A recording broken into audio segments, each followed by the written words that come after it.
Okay, now let's talk about this. Just imagine as powerful as United States.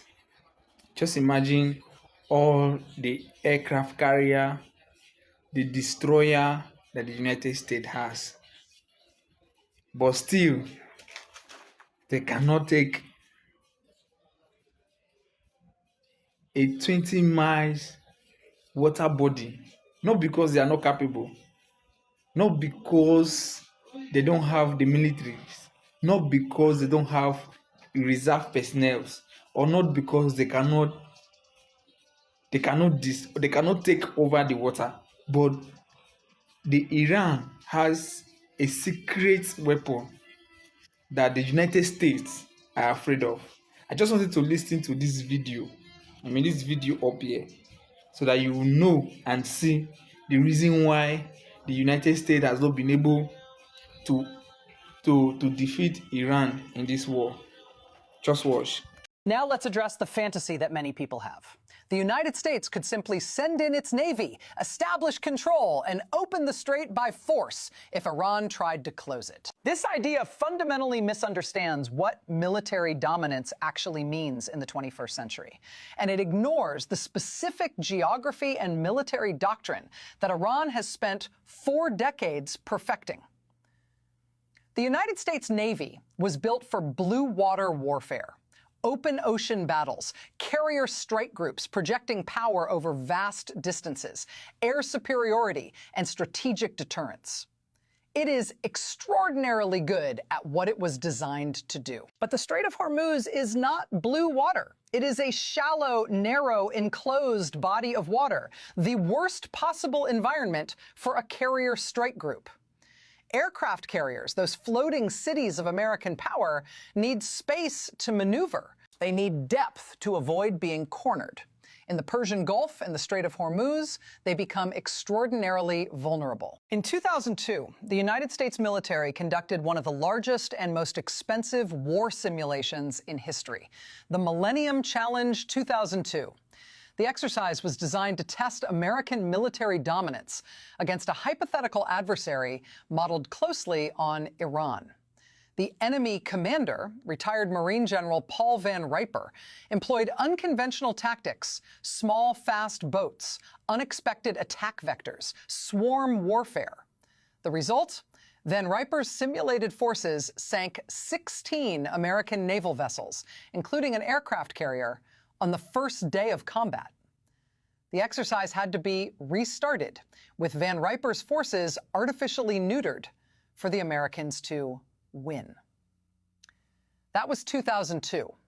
Iran has spent the last 2 decades building, refining, and expanding exactly the kind of asymmetric warfare capability that destroyed an entire carrier strike group in a simulation. Now let's get specific, because this is where it gets genuinely alarming. Iran's strategy for the Strait of Hormuz is not to match the United States in a conventional naval battle. That would be suicidal. Instead, Iran has spent decades developing what military analysts call an anti-access area denial strategy, known as A2AD. The goal is not to defeat the American Navy. The goal is to make operating in or near the Strait of Hormuz so costly, so dangerous, and so unpredictable that it becomes strategically untenable. Here is the arsenal they have built to do exactly that. Anti-ship missiles. Iran operates one of the largest and most diverse inventories of anti-ship missiles in the world. Their domestically produced Noor missile, a copy and upgrade of the Chinese C-802, has a range of 170 kilometers and is sea-skimming, meaning it flies 5 to 15 meters above the water surface, making it extremely difficult to detect on radar. Iran has deployed these missiles not just on ships, but on mobile launchers in the Zagros Mountains along the coastline, in hardened underground facilities, and on the islands it controls inside the strait itself. More recently, Iran unveiled the Abu Mahdi missile, a cruise missile with a range of over 700 kilometers and a high-precision guidance system. This can reach targets far beyond the strait, including U.S. bases in the region. Iran also operates the Khalij Fars, a ballistic anti-ship missile with a terminal guidance system designed specifically to hit moving naval vessels. A ballistic missile traveling at supersonic speeds, curving down onto a ship. This is a weapon that even the most advanced naval defense systems struggle to intercept. Iran operates a fleet of submarines, including the domestically built Fateh class and the Ghadir class, midget submarines perfectly sized for shallow water operations in the Persian Gulf and the Strait of Hormuz. These submarines are virtually undetectable in the shallow, acoustically complex waters of the strait, where background noise, thermoclines, and the sheer volume of commercial traffic create a nightmare environment for anti-submarine warfare. In 2015, an Iranian submarine successfully tracked a U.S. carrier strike group for an extended period without being detected, a demonstration of capability that sent shockwaves through the American naval establishment.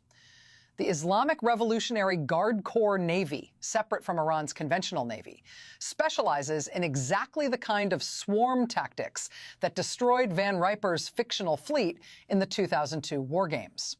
They operate hundreds of small, fast attack craft armed with rockets, torpedoes, and machine guns. These boats can achieve speeds of over 70 knots. They are cheap, disposable, and terrifying in swarms. The doctrine is simple and devastating.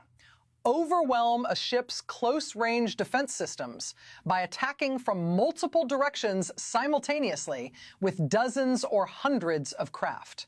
No matter how advanced a warship's phalanx close-in weapon system or its missile defense suite, there is a limit to how many simultaneous targets it can track and engage. Iran is designed to exceed that limit. Iran possesses one of the largest and most sophisticated sea mine inventories in the world, estimated at over 5,000 mines of various types. These include sophisticated influence mines that can be triggered by the acoustic signature of specific ship types, contact mines, and rocket-propelled mines that can be deployed rapidly from surface vessels or submarines. Mining the Strait of Hormuz would not close it instantly, but clearing those mines would take weeks to months, even with the entire U.S. Navy committed to the task. Every day of mine-clearing operations would be conducted under constant threat of missile and swarm attack. Perhaps Iran's most rapidly advancing capability. Iran has developed an extensive drone warfare program, both for surveillance and for attack. Their Shahed series drones, adapted for naval warfare, can be launched in swarms from coastal positions or from vessels disguised as commercial craft. These drones have demonstrated their lethality in the Yemen conflict, where Houthi forces using Iranian-supplied drones have attacked oil infrastructure across the region with devastating precision. Iran has also demonstrated the ability to deploy long-range attack drones to harass shipping throughout the Persian Gulf. Along Iran's entire coastline bordering the strait, Iran has deployed layered coastal defense batteries, combining anti-ship missiles, air defense systems, and conventional artillery. These are dispersed, hardened, and in many cases mobile, making them extremely difficult to destroy in a preemptive strike. The Basij, Iran's paramilitary force, has trained specifically to operate these systems as part of a distributed, decentralized defense network. Even if the United States destroyed 80% of these systems in an opening strike, the remaining 20% would still represent a lethal threat to naval operations. Let's do the math. Not in bullets, not in hardware specs, but in what a conflict would actually mean. To establish military control of the Strait of Hormuz, the United States would need to destroy Iran's coastal missile batteries, neutralize its submarine fleet, clear thousands of sea mines, defeat swarm attack forces, suppress drone attacks, and maintain all of this continuously, because Iran would reconstitute its capabilities as fast as they were destroyed. All of this would have to happen in one of the most hostile operating environments on Earth for a conventional navy. All of it under constant threat. Do the math on the most of its global oil markets in freefall from the moment the first shot was fired. And here's the part that never gets talked about. Even if the United States successfully executed all of that, and it would be the most expensive, bloody, and complex military operation since World War II, it still wouldn't own the strait. It would own the water. Iran would still be on the shore. Its missiles would still be in the mountains. Its drones would still be flying. The fight would never end. This is the trap. You cannot occupy a body of water. You cannot hold a strait militarily when a hostile power controls both coastlines and has buried its weapons in mountains you cannot fully neutralize. Military experts call this the porcupine strategy. Iran doesn't need to win. It just needs to make the cost of winning unacceptable to its adversary. The Strait of Hormuz is a narrow waterway situated between Iran to the north and Oman and the United Arab Emirates to the south. At its narrowest point, the shipping lane is just 2 miles wide in each direction. 2 miles. That's narrower than Manhattan Island. Through those 2-mile wide lanes, every single day, tankers carry between 17 and 21 million barrels of oil. That represents roughly 20 to 21% of the world's total petroleum liquids consumption. Japan gets 87% of its oil imports through this strait. South Korea, 78%. China, 40%. India, 60%. Even the United States, despite its domestic energy boom, has allies and trading partners whose entire economies depend on this waterway staying open. Close the Strait of Hormuz, and within weeks, you would trigger the most catastrophic global economic crisis since the 1970s oil shock, except 10 times worse. Global oil prices would surge past $200 per barrel. Supply chains would collapse. Industries would shut down. Governments would face mass civil unrest. This is not just a military asset. It is a weapon of mass economic destruction. And Iran is sitting right on top of it. Iran's coastline runs along the entire northern edge of the strait. Its territory literally overlooks the shipping lanes. The Tunb Islands and Abu Musa Island, strategically located in the middle of the strait, are controlled by Iran, giving it forward-positioned military real estate directly in the path of tanker traffic. From Iranian shores to the center of the shipping lane is less than 25 miles, a distance that modern missiles can cover in under 2 minutes. So what does this all mean? It means that military power, real military power in the 21st century, is not about who has the biggest ships or the most nuclear warheads. It's about geography. It's about asymmetry. It's about understanding what kind of war your enemy is actually prepared to fight and recognizing when you are standing at the entrance to a trap. Iran has spent 4 decades building the perfect trap.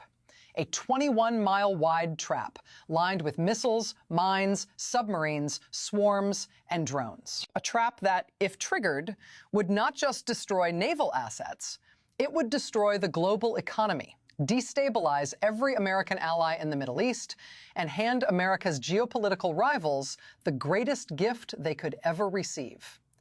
The United States cannot take the Strait of Hormuz, not because its military isn't powerful enough, but because taking it is impossible without costs that no rational nation would ever willingly pay. The Strait of Hormuz is Iran's trump card, and everyone in Washington knows it. The real question is not whether America can take the strait. The real question is, what happens on the day Iran decides to actually play that card? That is the conversation the world needs to be having.